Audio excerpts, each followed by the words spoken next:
बादब बामुलाहजा में मैं फजल इमाम मलिक। 2022 में क्रिकेट की शुरुआत विवादों से भी हुई और धमाकों से भी हुई। धमाका विराट कोहली के टेस्ट क्रिकेट भारतीय टीम टेस्ट टीम की कप्तानी छोड़ने से, और विवाद भारतीय टीम का केप टाउन में डीआरएस को लेकर एक फैसले को लेकर हुआ। बात अब बामुलाहजा में हम इस पर बात करेंगे, लेकिन इससे पहले गुजारिश, एक निवेदन है कि अगर अभी तक आपने बादब बामुलाहजा को सब्सक्राइब नहीं किया तो इसे सब्सक्राइब करें, लाइक करें और ज़्यादा से ज़्यादा शेयर करें, ताकि हम आपकी ताकत बने और आप हमारी ताकत बने।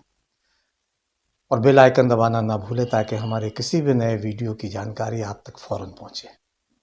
एक छोटी सी गुजारिश और कि अपनी क्षमता के मुताबिक बादब बामुलाहजा को आर्थिक सहयोग करें ताकि हम आपकी ताकत बने और आप और जन सरोकारों की पत्रकारिता को बेहतर ढंग से मजबूती के साथ आगे बढ़ाएं। तो केप टाउन में तीसरा टेस्ट दक्षिण अफ्रीका के खिलाफ भारत खेला गया। भारत मैच 3 विकेट से हार गया, 7 विकेट से हार गया। दक्षिण अफ्रीका 3 विकेट गंवाकर जीत कर लक्ष्य हासिल किया, लेकिन मैच विवादों भरा रहा। डीआरएस को लेकर सवाल उठे। भारत पहले भी इस पे सवाल उठाता रहा और काफ़ी पसोपेश के बाद डीआरएस को उसने मंजूरी मिली थी भारत की तरफ से। अब फिर एक बार डीआरएस सवालों में है। दरअसल दक्षिण अफ्रीका की दूसरी पारी में दक्षिण अफ्रीका की दूसरी पारी में अश्विन 21वीं ओवर की गेंदबाजी कर रहे थे। उस ओवर में डीन एल्गर एलबीडब्ल्यू आउट हो गए।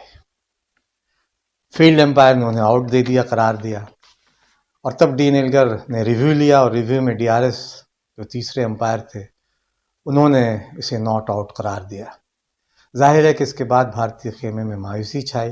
न सिर्फ कप्तान विराट कोहली इससे नाराज़ दिखे, बल्कि ऋषभ पंत हों, गेंदबाज अश्विन हों, सब ने अपनी नाराज़गी जताई और नाराज़गी यहाँ तक जताई कि विराट कोहली तो यानी दूसरे छोर पर लगे स्टंप माइक के पास आए और उन्होंने अपनी बात कही कि कभी कभी कहा कि सिर्फ विरोधी टीम ही नहीं, सभी को पकड़ने की कोशिश करें। 11 किसी ने कहा और फिर कहा उन्होंने, ऋषभ पंत ने कहा कि 11 लोगों के खिलाफ पूरा देश खेल रहा है। अश्विन ने भी खींच निकाली और कहा कि जो ब्रॉडकास्टर था कि कभी कभी सही चीज़ों को पकड़ने की भी कोशिश करें हम लोग, यानी दूसरे लोगों के लिए भी खेले, दूसरे लोगों की भी सही चीज़ों को देखें। तो जाहिर है कि एक विवाद खड़ा हुआ और फिर इस विवाद ने तब और रंग डाला जब सईद अजमल की बात शुरू हो गई सोशल मीडिया पर। सईद अजमल की, क्योंकि 2011 में इसके सेमीफाइनल में जब भारत वर्ल्ड विश्व कप के वनडे का वर्ल्ड कप जब चल रहा था, वनडे, और उसमें भारत और पाकिस्तान के बीच सेमीफाइनल हुआ था, कमोबेश इसी तरह की बात हुई थी। सईद अजमल की गेंद पर सचिन तेंदुलकर आउट करार दिए गए थे।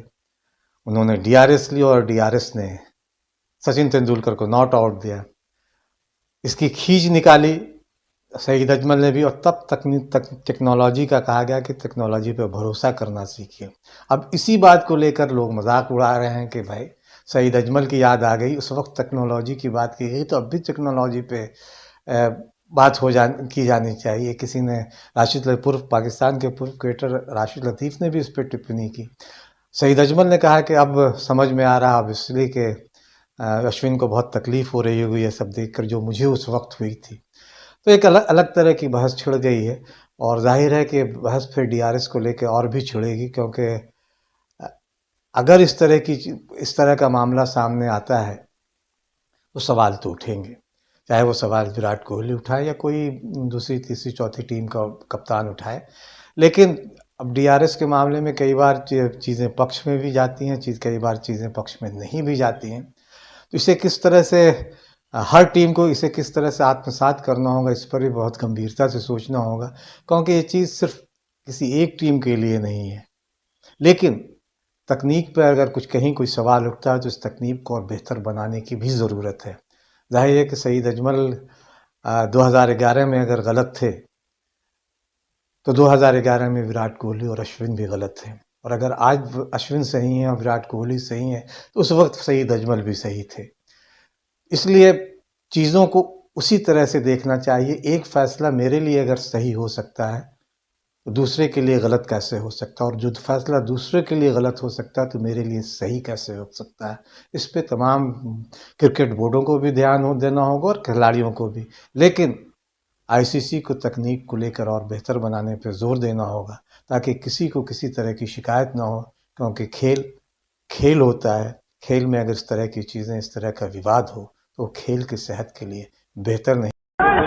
It's interesting to just watch the head position of Dean Elgar. I think it's an area of concern for him. Not just the opposition, trying to catch people all the time. I'm not sure that's Whole country playing against required. 11 guys.